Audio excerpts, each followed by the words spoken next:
Hi Scorpio, March 2026, ito na po ang inyong reading. Kukuha tayo ng ilang guidance, advice, messages para sa inyo para sa bagong buwan ng Marso. Scorpio energy tayo, kamusta kayo? Kamusta ang naging Feb-ibig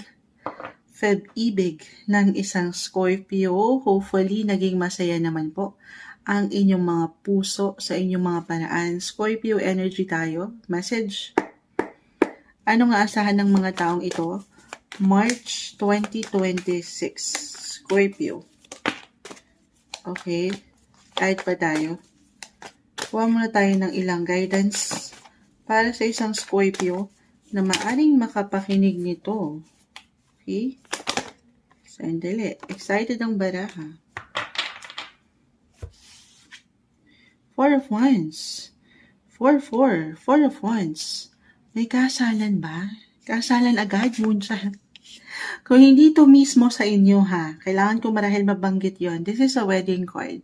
Kung hindi ito mismo sa inyo, maring ito ay sa ilang tao, sa iyong paligid, pamilya, kaibigan, katrabaho. So reversal naman yung energy every time. Meron bang party invites? Meron bang celebration? Meron magbabalik na connection, reconnection, reunion? Ganon yung energy, overwhelming. Maaring meron nga. Meron para sa ilan. Meron kayong options, choices. Meron at marami kayong pwedeng pagpilian na puntahan, attenan. Could be connected. Partnership, relationship, or sa ilang connections nga po, no? Sa inyong paligid. Sige. Scorpio. May travel din ba? May isa pa dito. Temperance card. The Hierophant. Okay. So, hindi na naman pantay si Moonchild pagkatingin sa camera. Umangat yung pagiging young. At the same time, seryoso. Between pagiging young or mature one. Ang ganda, balance lang. Nang hindi masyadong seryoso, pero napapaangat yung pagiging childlike. Free-spirited yung energy. Limitless, unstoppable. Meron ba kayong travel?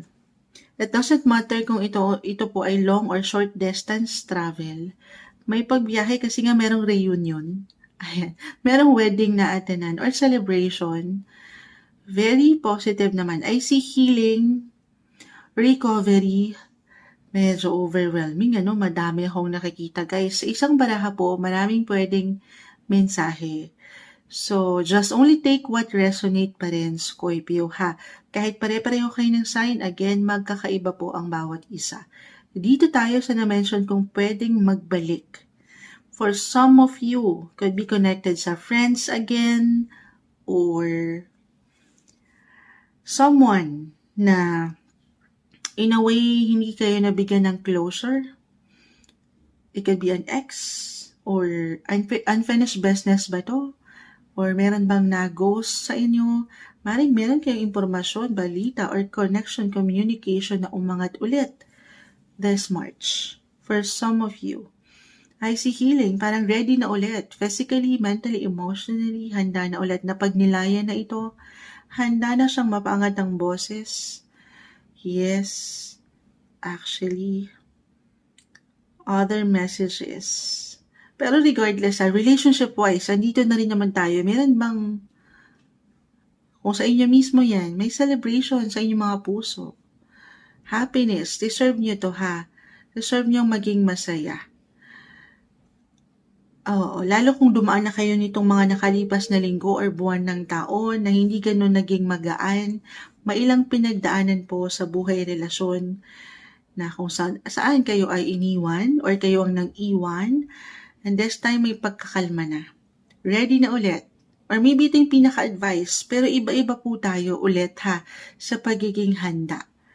Lalo sa healing process. Si Ten of Swords po kasi umangat. May hugot to I have no idea kung ano na yung mga pinagdaanan nyo sa inyong love life, relationship-wise. Hindi naging madali to Pero, somehow, pinapaangat ng baraha na maybe it's time naman na ikaw naman, i-priority mo naman ang kaligayahan ng iyong puso.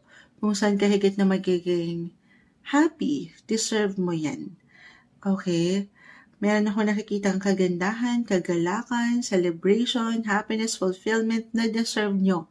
Especially po sa buhay, pag-ibig, relasyon. Okay, 7 of Cups, ang dami oh. Ang daming ganap. Or 4 and 4, home, family, feminine energy, Page of Wands, na-mention ko na, yung pagiging young. Parang bumabata, ano man ang edad nyo ngayon. Maangat yung pagiging happy lang. Happy-go-lucky yung energy, very positive. Or may magpa-positive. Speaking of positive, hindi po isang medical advisor si Moonchild, pero kasi I see being ready, balance.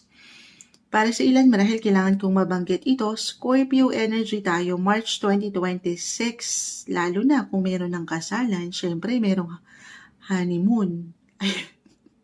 Saan napupunta si Moonchild, ano? Syempre pag may kasalan, may kaakibat na honeymoon. Tapos, meron na mabubuo. I feel for some of you, merong baby blessing na dumating. Or ngayon to mabubuo. Hahabol kayo sa Feb-ibig. Gusto niyo yun? Kung hindi kayo masyadong nabigyan ng time nitong Pebrero, sa Marso babawi. Ayan. For some of you for couples in a relationship, lalo pa po kung pinagtibay na rin kayo ng ilang pagkakataon.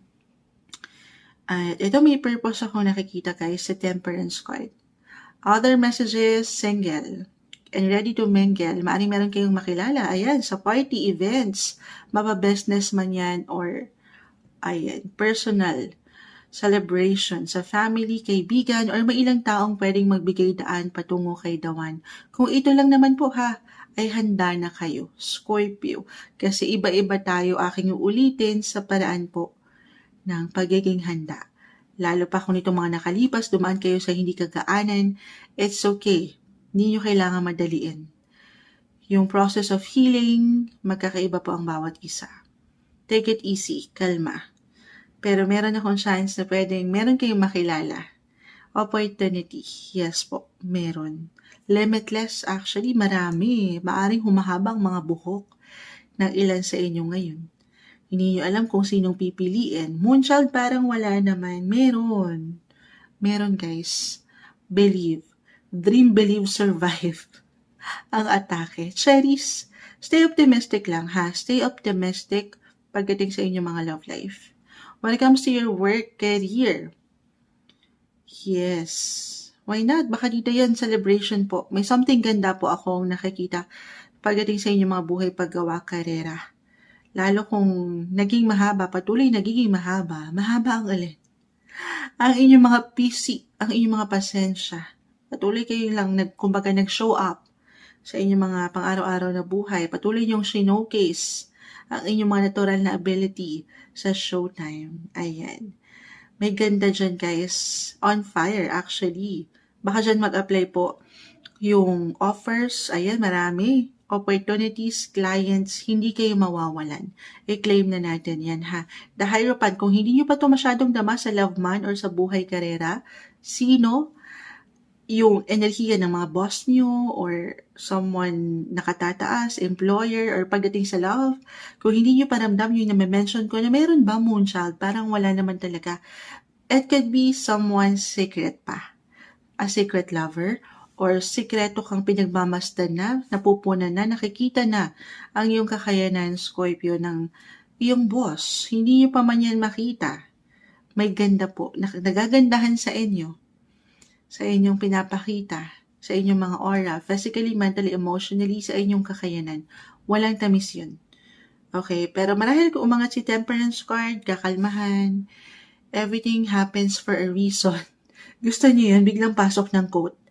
Everything happens for a reason. May pa-quote, yes. Kung minsan nagkakaroon ng katagalan, may pagkainip, isang paalala ito, patience is a virtue. Ganon. Patience, and patience.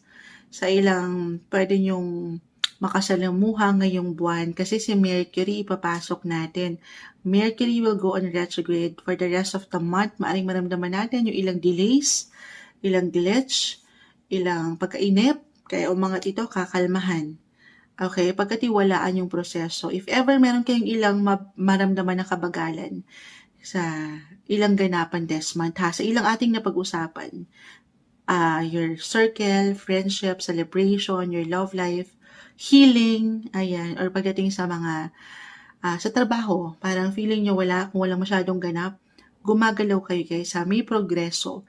Hindi man ganun agad-agad, okay, pero as long as you are moving, umaandar yan, papunta yan sa higit na ikaalwan, ika-comfort, ika-secure ng inyong mga buhay, karera, trabaho, relasyon. I-claim na natin yan, stay positive lang. Para sa inyo, celebrate ha, celebrate, have fun, enjoy, deserve nyo yan.